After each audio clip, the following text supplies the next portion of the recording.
that he thought that the bet was so small that King 9 is probably good, and I'm just going to go ahead and put more money in the pot here with top pair, pretty good kicker. Oh, well, listen, it was good, Rast, but now on this turn that ST isn't particularly in love with, he has made the best hand, and that top pair is no longer good. 3 spades staring ST in the face. He checks once more. Tan does have the gut shot. Not that a 10 leaves him feeling all too cozy. Yeah, and on this blank, ST's in not the most comfortable spot. I kind of am leaning towards value betting this hand, but like it's dicey because, you know, when you get raised, does my opponent already flop 2 pair? I'm already losing the kings up. Spades got there. All these considerations. So he checks, but the problem when you check is you don't really get any more value when you have the best hand here, because top pairs that played the flop this way are just checking back. It's an interesting hand, and Tan played that hand really well, and basically put in a bunch of money when he had the best hand and put in no more money on 2 streets when he had the worst hand. That's a winning formula. Yeah. And ST did have an opportunity. I mean, with the flush and the straight coming, there's no way he's going to be able to bet 2 streets for value, but on the river, he could have considered a value bet. I think he had just about the worst hand you'd want to consider. Always got to be careful, though, especially against a guy like Tan, where if that value bet comes in and triggers his sense of sniff, as you said, maybe there's a price-setting aspect to it. Granted, I know setting the price is something we do in the prior street, but if all of a sudden he's like, this is a little too cute, he doesn't have to have a king or anything at all to get after you in that spot. Which makes him scary to do against, for sure. You know, and the question is, the other question is that, like, if he, you know, Queen Jack might not be a value bet if you're not getting called by worse often enough. Like, let's say he bets the river there for half pot or something like that, and Tan folds King 9, then, you know, yeah, it's pretty reasonable not to value bet it. Well, Rui was welcoming action with trip 8s here. Unfortunately, wasn't able to get any. You're not just going to be like, this one's just for me, boys. and then he gets penalized. He was just his room key. Not even a playing card. Oh my god, okay. It's nice to know.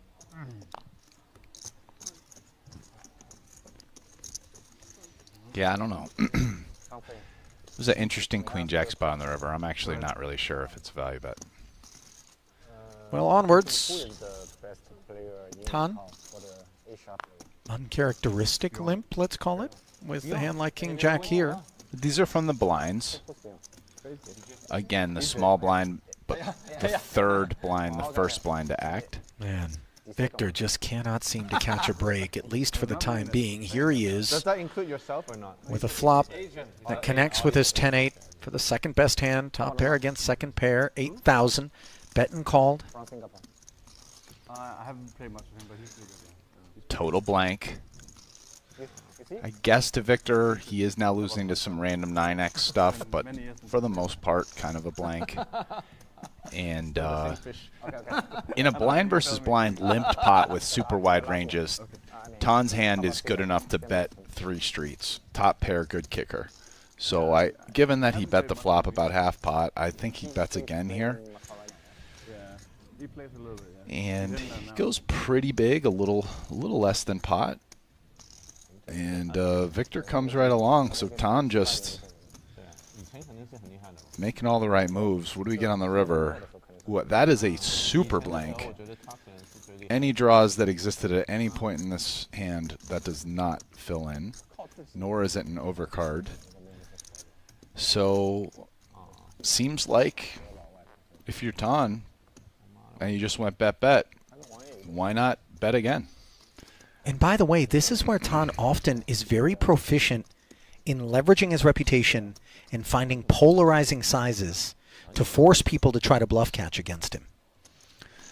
Yeah, I mean, I don't know with King Jack here if you want to go super big, right? But yeah, he looks like he's picking about 2/3 pot, which seems reasonable. He could maybe go bigger than that, but I think once you're getting to like the pot range, it's kind of about as big as maybe you'd want to go.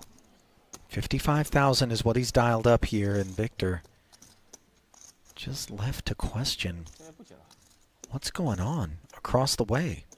What's going on is that if Tan's value betting, his hand isn't good. That's what's going on. And bingo. A fruitful choice to limp pre-flop and force Malinowski into making middle pair against top pair as Victor's woes continue. 被他摆币一下，妈的，损失我1.5倍的筹码，操的大。 Well, he hasn't quite breached the bean. 970,000 in the hole, though, and we're not far away from a 7-figure loss on the session for Victor Malinowski. ST Wang trending in the right direction, but obviously to be 375 in the hole after being in the green for much of the first frame, not how he drew things up. Same story for Hecklin. First frame of play for him, 200 in the red already. 833 KW as Tan Xuan, big winner now. Elton Singh, 673, second biggest haul. I think 970K. I feel like that's got to be on the ledge. And now I'm using that in terms of peak stuck. Yeah. When you're peak stuck, you're on the ledge. Yeah. So, yeah, I think Victor's on the ledge right now. Down almost a bean. That's the parlance for $1 million, huh? I mean, I think I can piece that one together, but I wasn't familiar with that. I don't know that everybody uses it. I can't remember who exposed me to it first, but I've always felt like, okay, that works.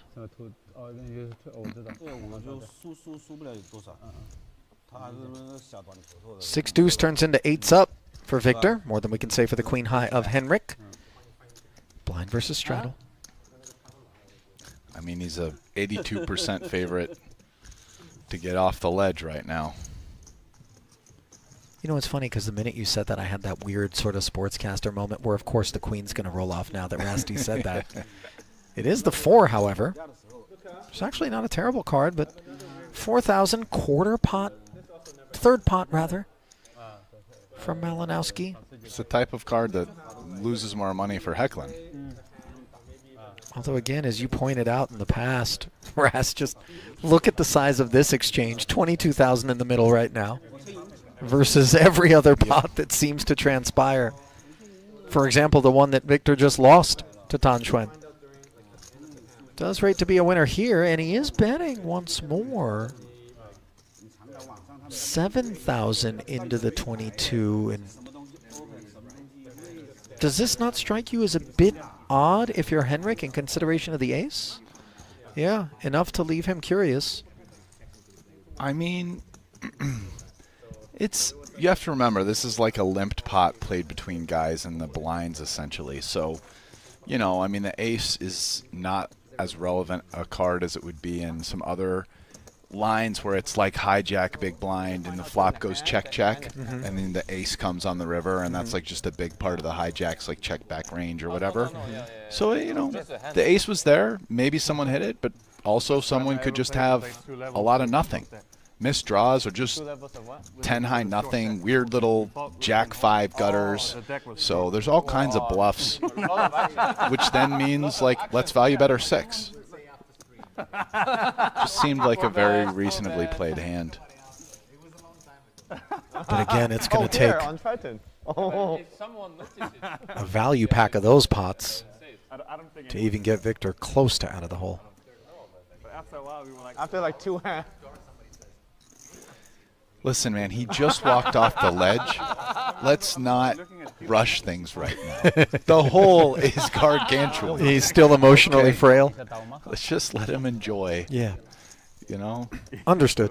Yeah. It was fun. Not down the bean, walking off the ledge.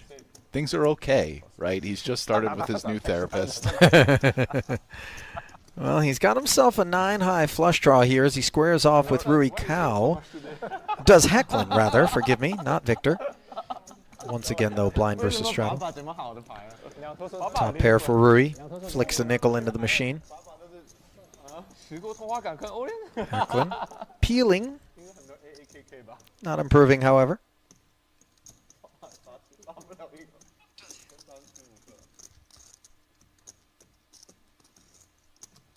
$15K follow through out of Rui. And over.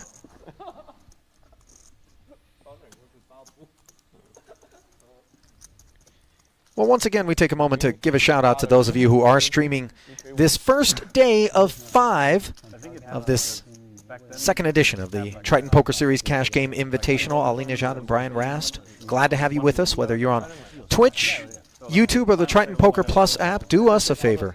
Do yourselves a favor. If you like what you see, click like, click subscribe. Help us to ensure that we can continue to deliver the finest in streaming poker entertainment to you free of charge. Now then, QQ Poker mystery hand time. We're going to block out Elton's holding as he opens to 12,000. And he's going to run into a couple of hooks here for Andy Nee. Yeah, exactly.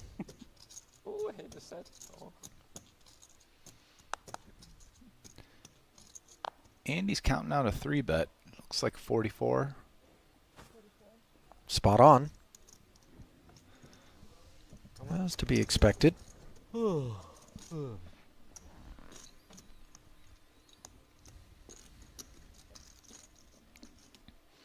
Elton, so it's mystery, so let's kind of parse it. That was a relatively quick call, which leads me to believe that, assuming that's kind of a straight-up one-to-one thing, which I think this early in the hand it probably is more often than not, means he kind of has a hand that's a pretty easy call, don't really need to consider 4-betting. Not cuspy. Yeah. Queen Okay. 10-7 board here, one overcard to the jacks. Greeting Andy, along with a check from Elton. Nee cobbles together 37,000.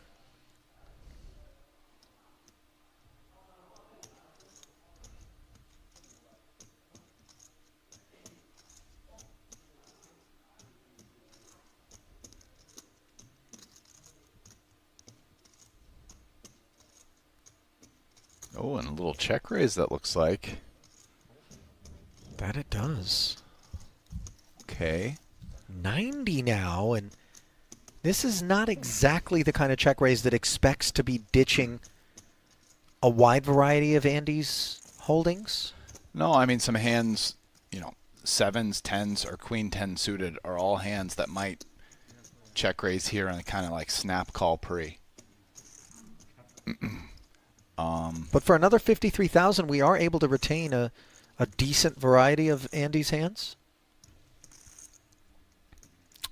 Yeah. Jacks included, apparently, as he reaches out and plunks in the call. And see, I'm less inclined to say a hand like ace, queen, or kings, right? Because these hands all might 4-bet. Right. So now here we are, an ace on the turn. Supposed to be more Andy's card. yeah, I think so after the check raise. There is a question of like, would Elton check raise hands like ace jack suited maybe that, or king jack suited that flat pre? It's unclear, but possible. So while it is a second overcard to the jacks, Andy now must consider the gut shot Broadway draw for 85,000. Oh, and it looks like he's made his mind up. Oh, well, thought maybe. No, he's just counting out what he has. I mean, this is a pretty grim spot for jacks. Like, I kind of think it's a fold. I mean, yeah, other than maybe like calling to almost bluff river in some way, like, but I just don't know. We're not really deep enough that like blocking king jack is that big of a deal. Gutter's not a ton of equity. It feels just like you're like a losing play to put in 85K or more here, to me. But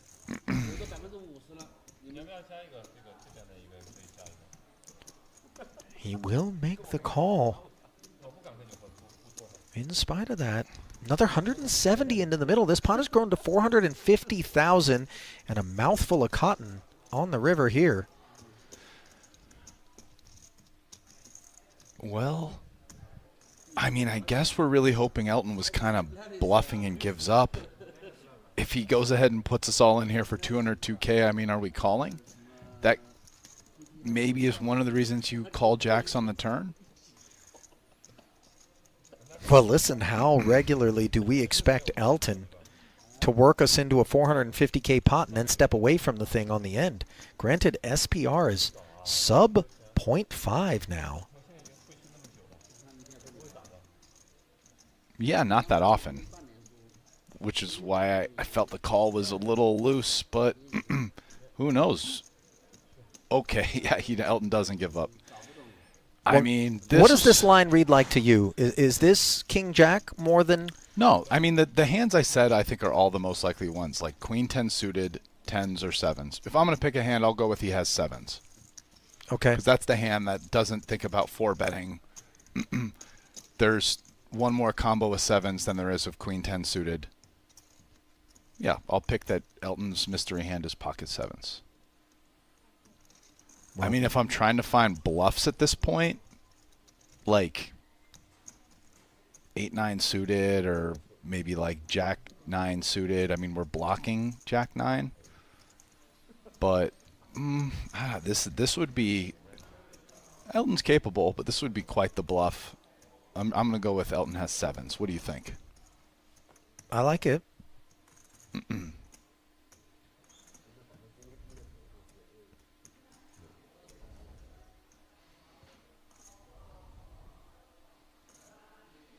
Yeah, if they were a lot deeper mashing river after check raise bet on the ace with Queen 10 suited, even would be like slightly annoying, but not for like half pot. Super easy. So Elton could still have that, which check raises flop. Well, you know what's interesting, Rast, because earlier in the broadcast you did point out that the coast had been so clear, the sailing so smooth for Andy Nee as he was dictating things.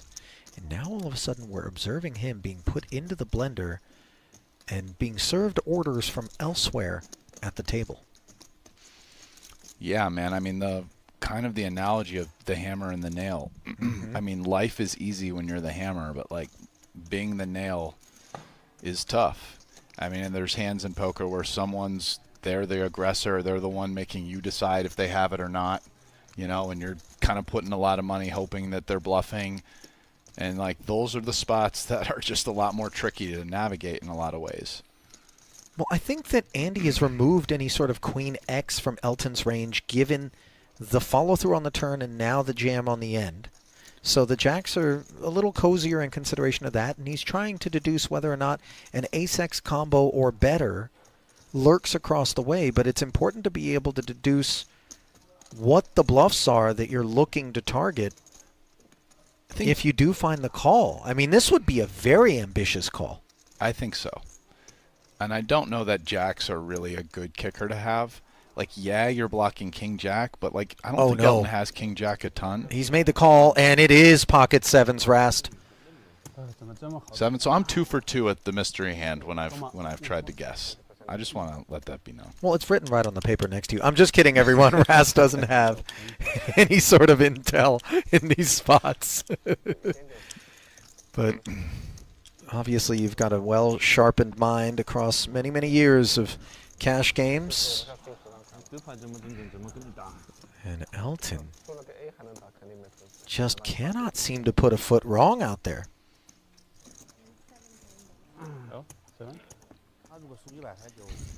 And I, for one, Rasty, I want to keep an eye on Andy kind of for the next orbit or two and just see, you know, as he's been felted, right?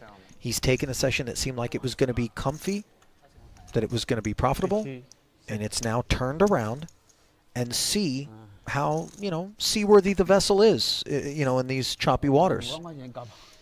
Yeah, everything seemed smooth at the beginning. Yeah. Got a few light 3-bets in. It was working out, some small pots, but yeah, now it's the train has gone off the tracks, and we're just trying to see how much damage is going to be done before it gets back on, if it does get back on.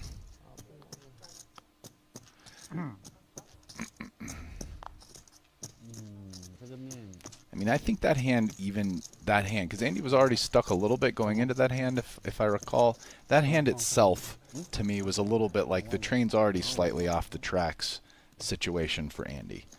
So, I tend to agree with you. I think there was a faint whiff of desperate on that call.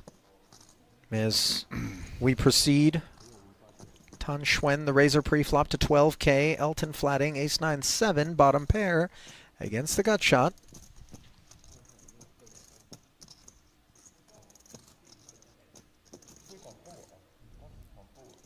Advantage Elton, who checks it over, and Tan's reaching out for the c-bet.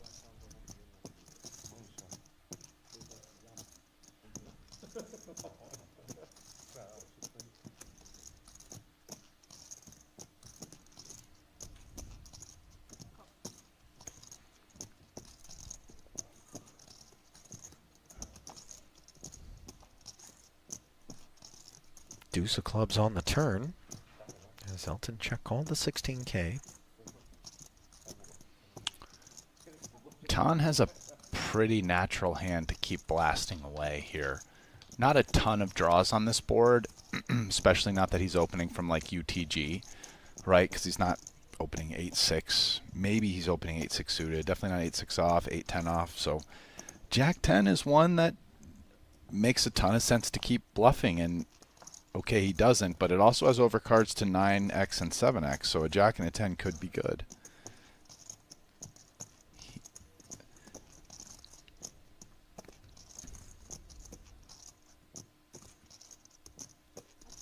No betting on the turn, and Elton not in the mood to activate.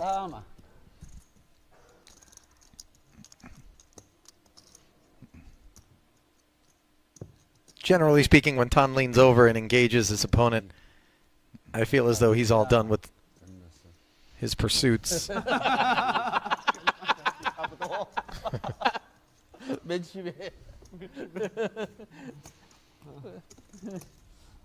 the losing end of that one, but you wouldn't know it based on the post-mortem.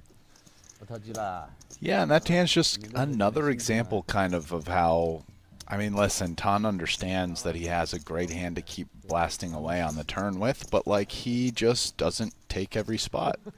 He takes some of them, doesn't take other ones, and sometimes he takes spots that almost no one else takes. If I had to guess, as Tan has evolved as a player, that was a flame that he was burned by much more so early in his career. Right? This is him being whittled and chiseled into the shape that we see before us. And that sort of restraint, that sort of discipline, not taking the spot every single time, is probably something that was an expensive lesson learned early on.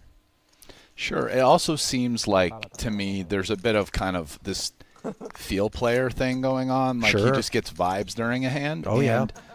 You know, he probably knows, like, listen, I have an image that I put in some money in some spots, so obviously I've got to pick and choose. And so if he ever gets a little vibe here, oh, maybe our opponent's going to call me again, or he's a little strong, or whatever it is, just gives up. There'll be another spot, you know, around the corner. 100%. So, you know, those vibes aren't always right. Like Elton had bottom pair on the flop there, but we can just see it. Tan's not like an undiscerning blaster. Right. It's not just like every time he could possibly just keep putting money in the pot, he doesn't. Yeah. No, he's more of a connoisseur of blasting. Yes. Meanwhile, a connoisseur who takes his time. It's like the wine sommelier who rolls the wine around and sniffs it and decides, yes, this is a good bouquet. I will buy this glass. I will buy this bottle. And, you know, before he ships in whatever betting chips for the bluff. Well, this pocket sixes vintage has been outturned by a bottle of King 9. As Tan never exchanged chips post-flop. Hecklin See, Roy's almost the opposite. 他两个都可以。 still looking for his first pickup. Rui. No, because Roy, see, Tan takes his time, sniffs the wine bouquet, decides, thinks about it. Roy, it's a feeling. There's some feeling that comes in the first couple seconds, and if he's like, yeah, this is the one, boom. See, I feel like Rui may have read that book, Blink, Yeah. by Malcolm Gladwell. It Yes. suggests that your intuition in the first handful of seconds that you get that gut instinct on something is the best analysis you're going to do. Unpacking it beyond that is just needless. Yeah. So once that insight comes in the first however many seconds, he just rolls with it. right. We're not going to, like, my brain has worked it out. This is what I'm doing. I'm not going to keep thinking about this and try to unpack it. 看看，我的股东又出了，这个面呢？这个面不是发出来就应该95%了？什么时候会来？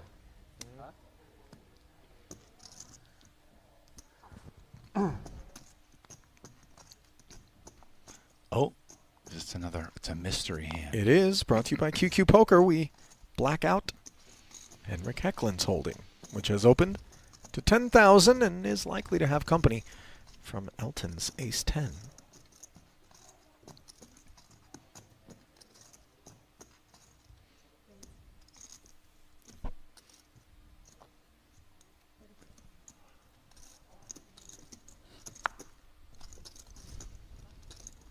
Hijack open.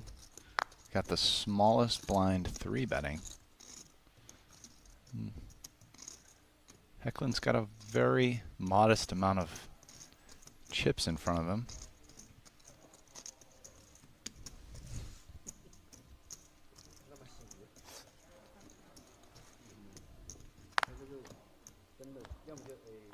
His stack now down to 217,000, 99 in the middle. Paired flop here. Texture that tends to keep these ace highs curious.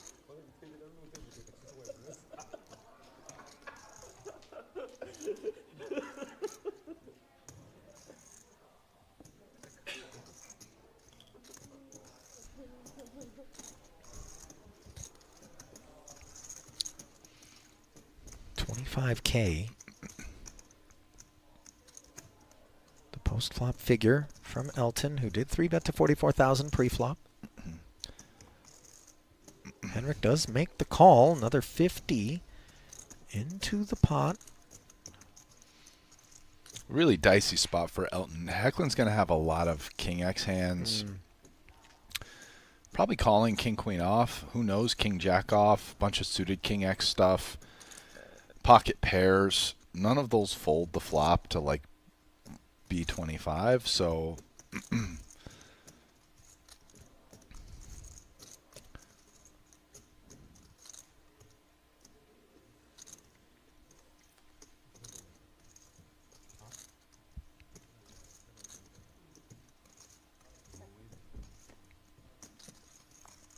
so it does go check check on the turn,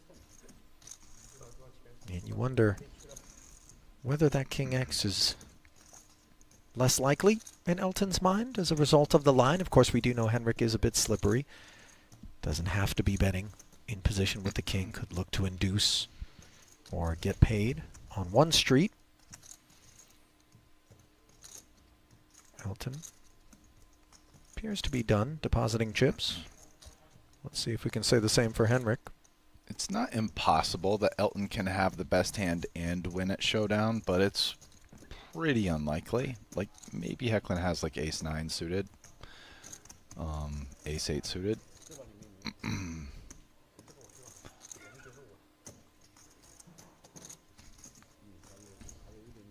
Well, this looks like the whole enchilada.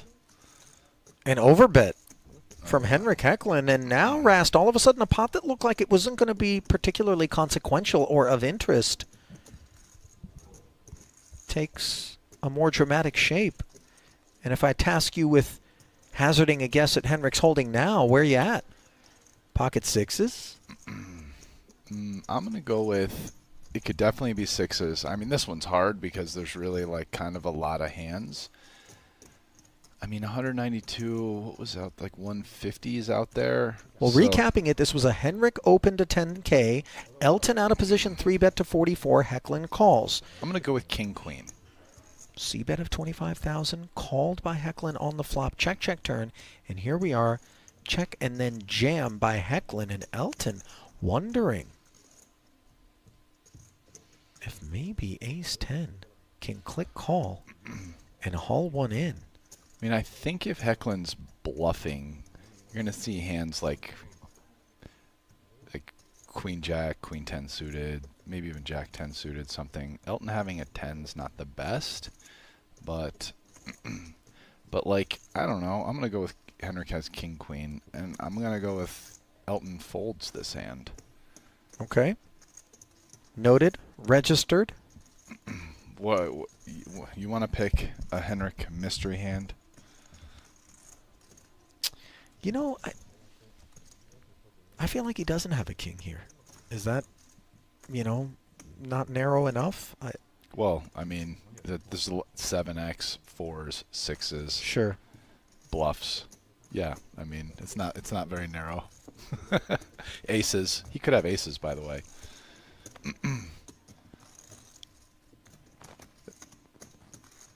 You know, he could have aces or kings. Is Hecklin needlessly making a meal of ace-10, or if I park you in that seat with that hand, you might be chewing on this one equally as hard? Well, I think versus a somewhat sizable overbet like B130, I'm not taking this long. I do get that he has a decision, and maybe for whatever reason Elton feels it's close. All right, the fold you correctly predicted, and drum roll. Ace high, and it would have been a chop as Hecklin checked back the nut flush draw on the turn and then converted it into a bluff on the river. Yeah.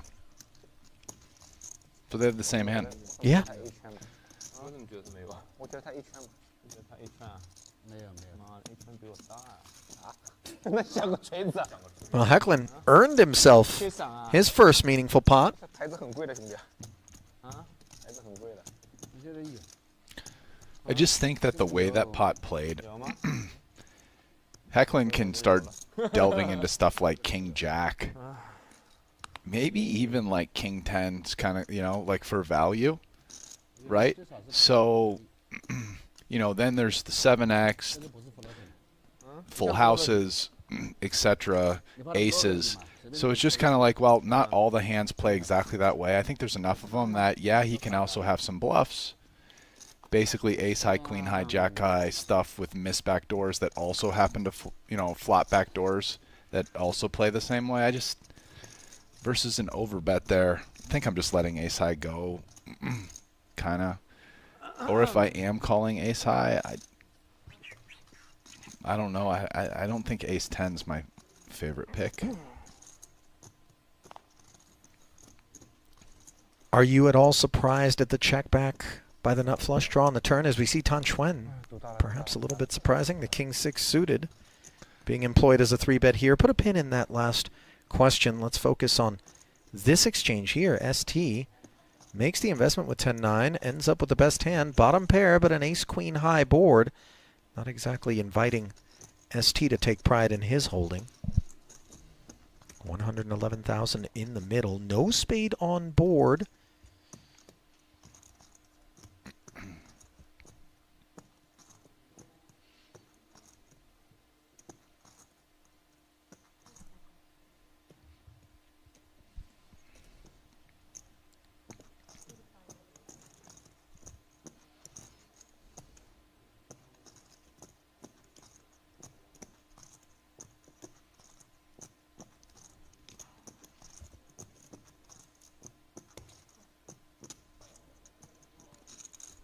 So the call is made. Jack on the turn, and two-way straight draw for ST. Broadway gutter by Tan after the bet call of 35,000. Tan with almost nothing on this picks up one of the only cards you could imagine him continuing to blast, kind of, with the King 6 on this board, you know, now that he has equity, and he doesn't do it.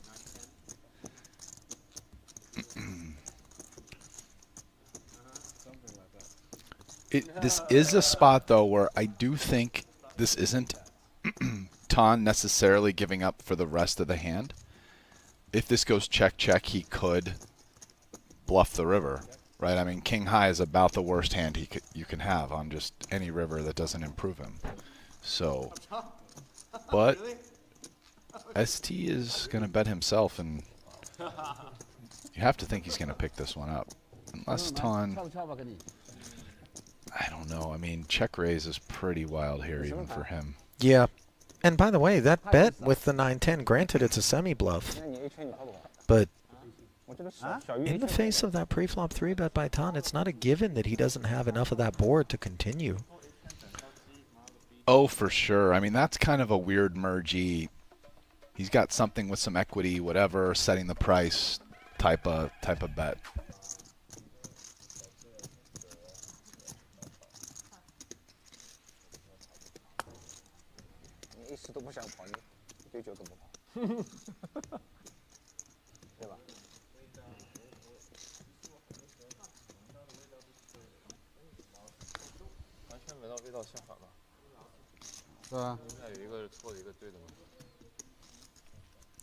$10K a man.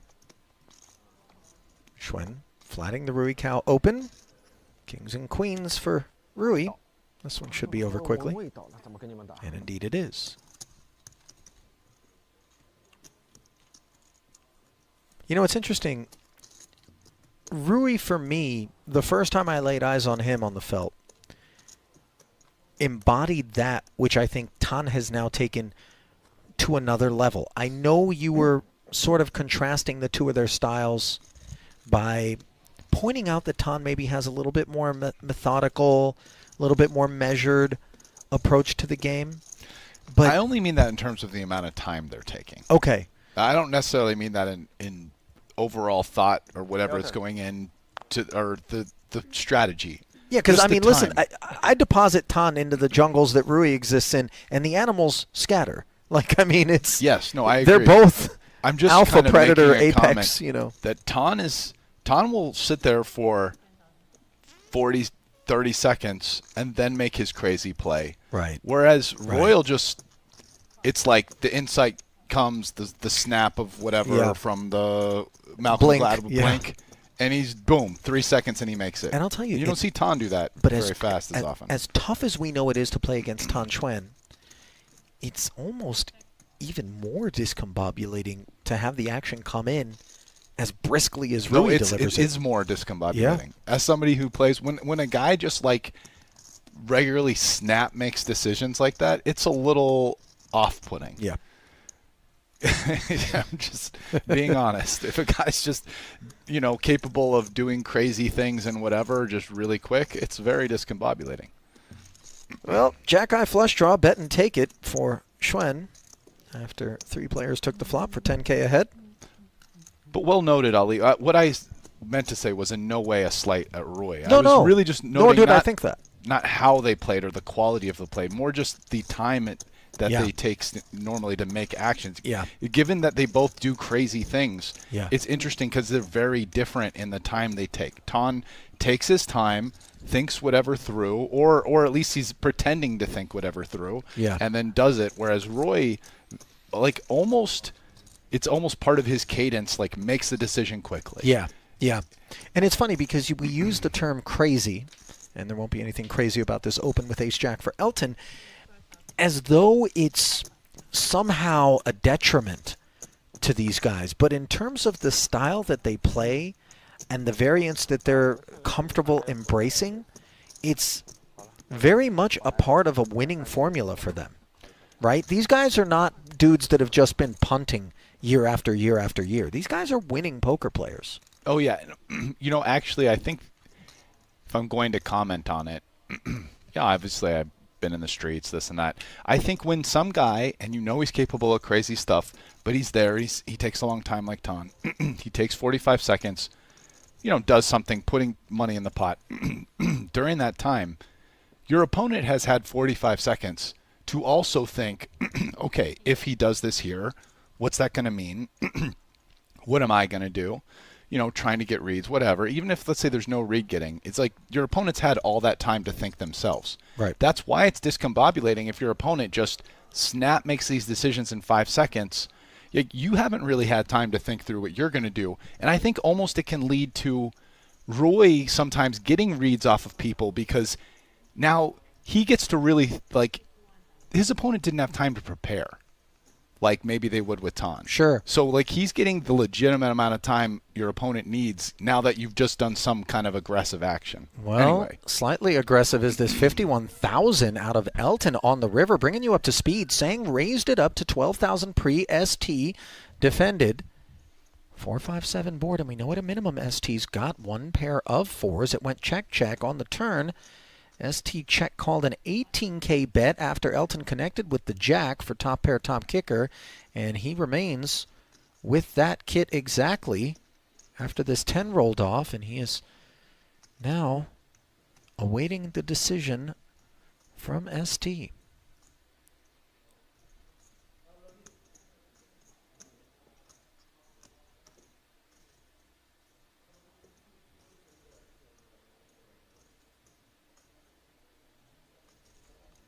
We can see he has a 4. Just trying to think what his other card must be with it. Maybe like 4-6 suited.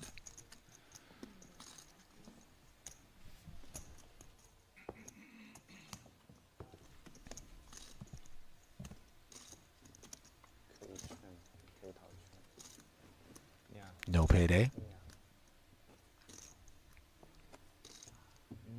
No revelation either. No. Was there? So I would imagine he didn't have better than fours. Or he'd have been in No, there. I doubt it. Yeah.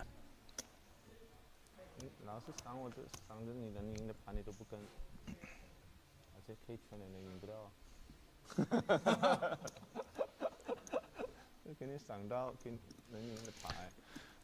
But yeah, playing poker, I just to kind of finalize that idea, I do think if you play very quickly, it's more likely you can throw your opponents off and then maybe capture some kind of tells in how long they're taking to make decisions. Sure. Right? Because if someone's sitting and watching and waiting and they have a minute until you do something, that's a lot of time for them to prepare kind of mentally for Sure. what's coming.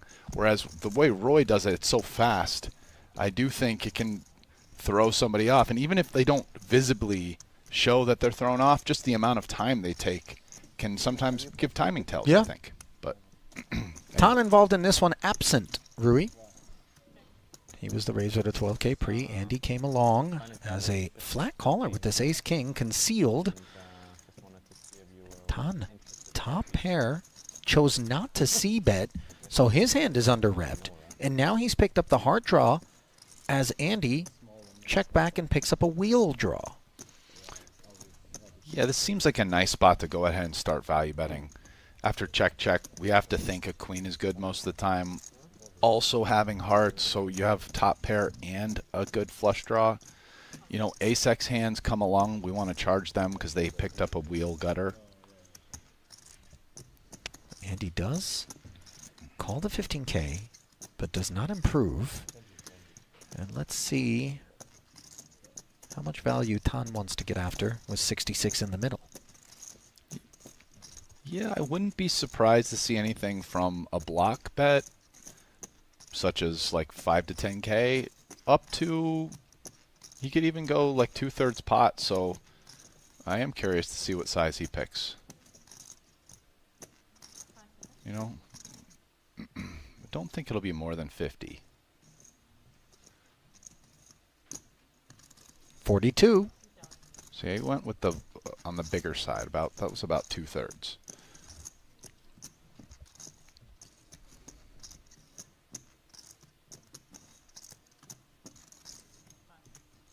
Job done.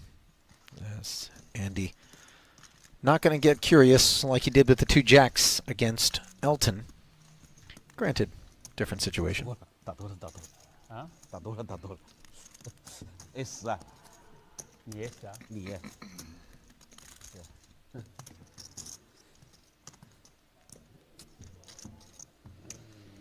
Tan just has this air of mischief about him when he's out there on the felt. I don't know how better to describe it. There's this... I took mythology when I was in high school, and I remember the Scandinavian god of mischief, Loki. And it's just like the image that I have in my head when Tan is out there, that he's just... He wants to stir the pot. You know what I mean? Figuratively. Andy waking up with 2 kings and thinking it's a good spot. Little does he know it, but disaster lurks around the corner. Henrik, pocket aces, a spoonful of medicine, 3-betting to 35,000, and then Rui Cao suddenly decides to step in something less than fragrant.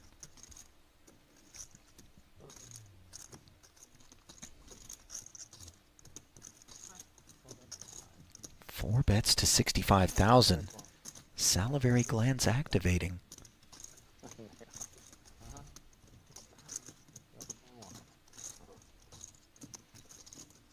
But this juicy piece of fruit that Andy Nee thinks he's about to bite into is little more than a poison apple.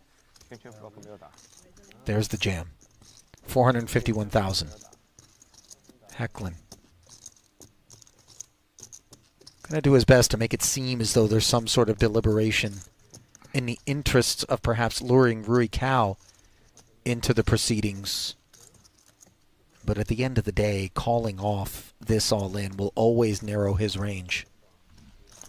Oh, certainly. Yeah, but you don't want Roy to know that Hecklin has aces or kings, or maybe he has like queens or ace-king or something. There's a difference and can matter to a few of Roy's hands, but not the ace-10 suited. It's for sure a running play, so okay. All right, so Rui predictably out of the way, and all of a sudden a $735,000 pot emerges. Prior to the hands being revealed, it would seem that Andy has negotiated to run it twice, and it doesn't matter how many times you run it with 2 kings, you're always in a bad way. Credit to Andy for being able to wear a smile as he reaches for a mug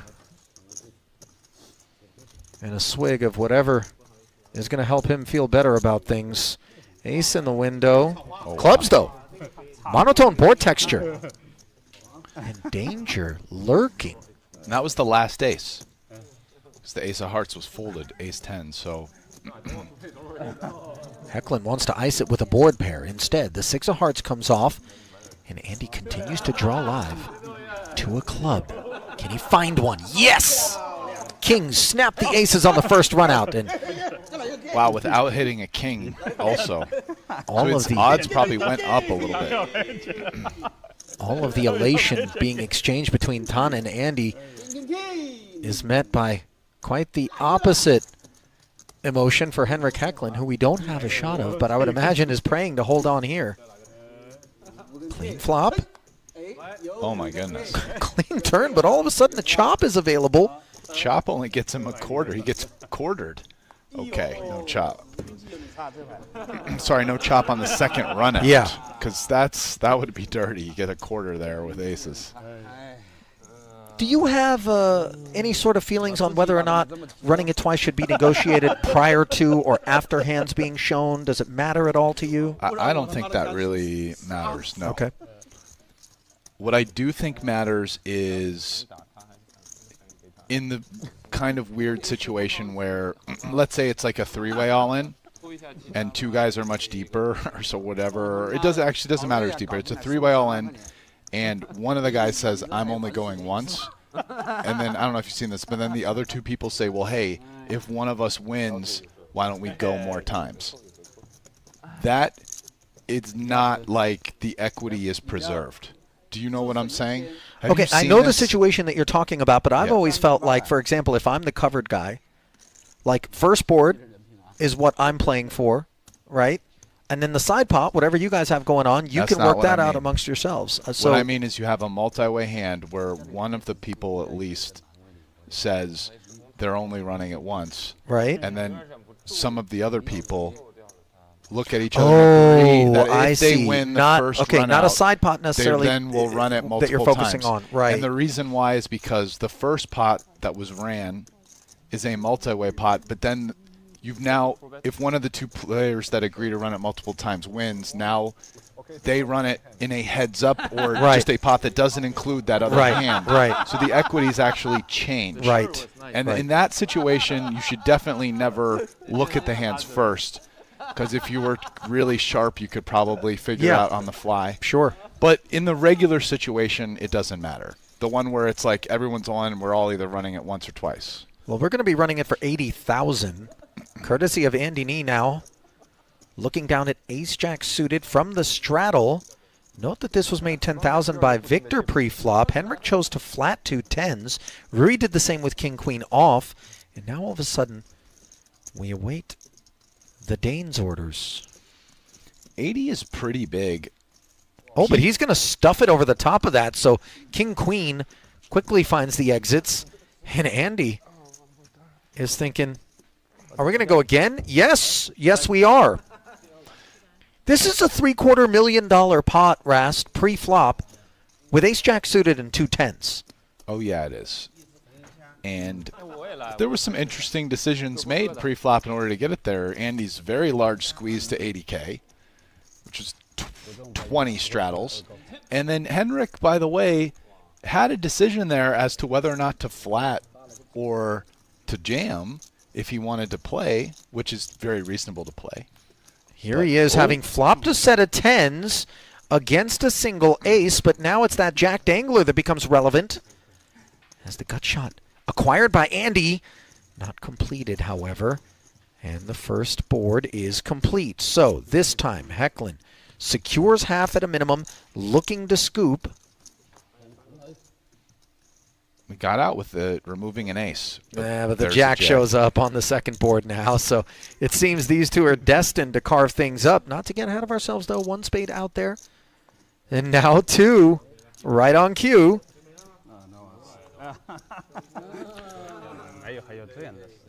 Yeah, I mean, Andy could have, Hecklin could have just flatted and basically decided to mostly keep on putting the rest of the money in as long as an ace doesn't come.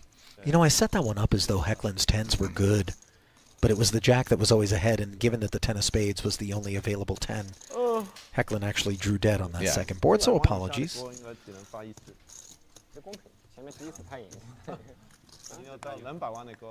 I'm just always so want to create drama. It's probably not good for relationships, is it? I don't think so. I love the kindness Drama-free with zone. which you said you don't think so, but I'm fairly sure that you've got a greater deal of conviction about that particular opinion. You know, Ali, in these type of spots, I find it's nice to speak euphemistically. Okay? Gotta... You're a good friend, Rast. Yeah, we don't know to always be literal, precise. Ace deuce, button limp here from Elton. Ton accepts the invitation. Andy does as well. And then all of a sudden Victor says, hang on, guys. We got a cover charge, and it's 30K. There's a bunch of bad hands that he's attacking here.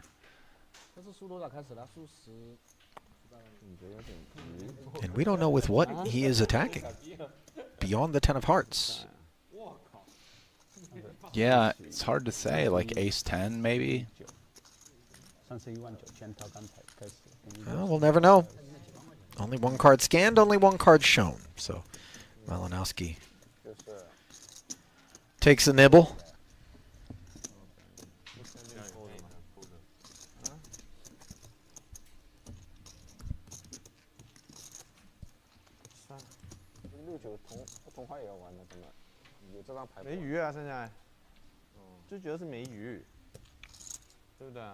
有鱼，你看我是不是上比他？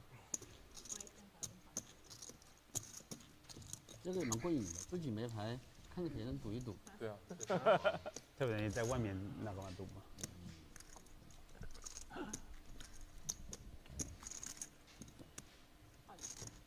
Ton in position's going to peel one here. The 9-6 of clubs, and Andy's certainly going to come along.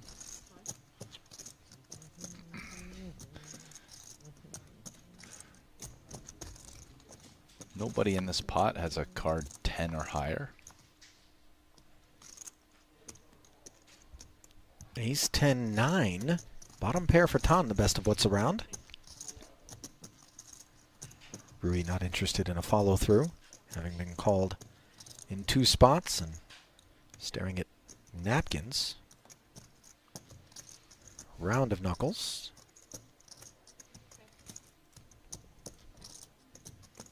Still no betting thus far.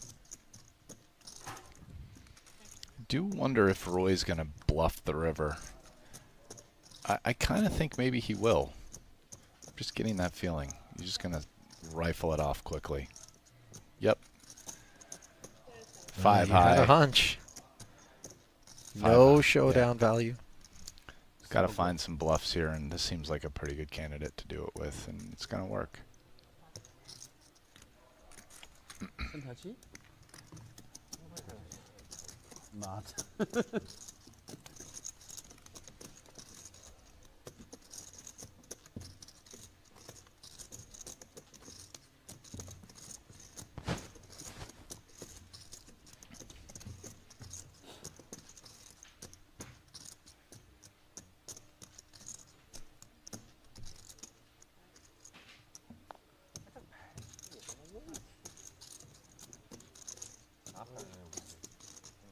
还有问题？你要不要跟有毛病的人拖点底？ Sorry， 不敢，有毛病有屁。大家都是朋友嘛。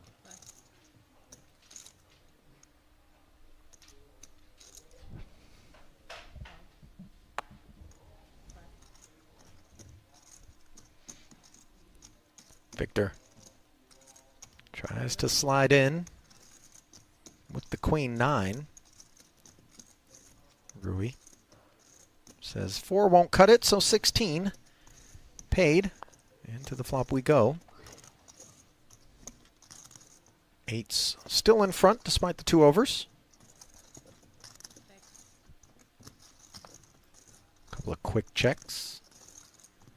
Deuce on the turn.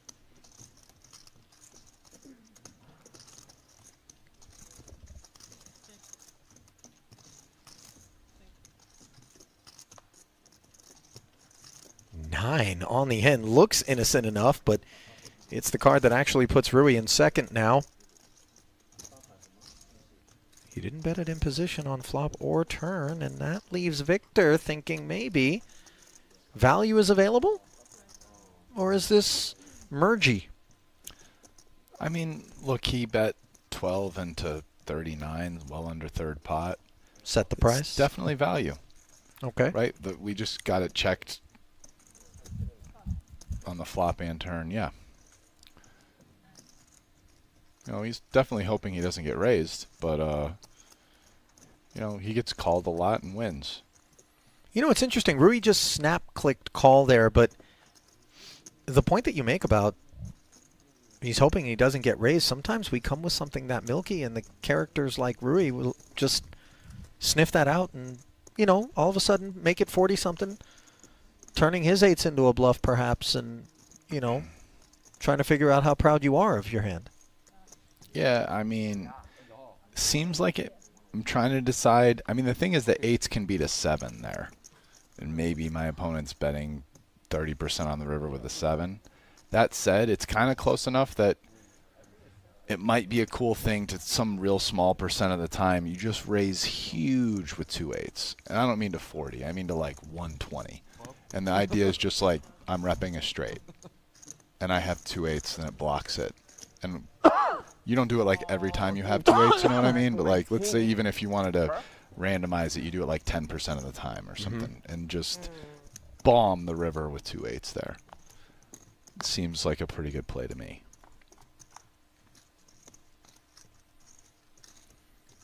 Jack tray board here as Queen 9 suited for Hecklin. Made it 12 to skate. ST the lone customer. Now facing a c-bet of 8.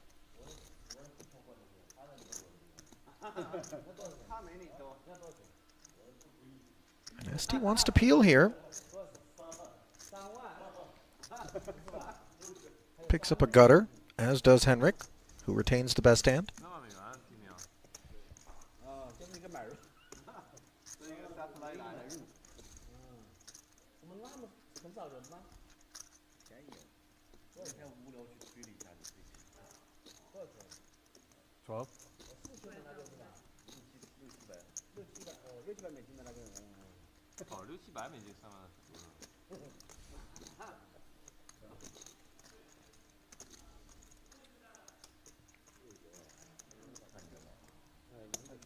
Hecklin, second barrel of 12,000. ST still making the call, and I'm not altogether certain it's just to find a queen on the end as both players find a 9. King kicker plays. And let's see whether or not Henrik has a third barrel in him. Showdown value makes it seem like there's no point. Yeah, I was very curious how the river was going to play off on cards where no one improves. This is not that interesting a card because they're just going to show down and chop the pot, whether there's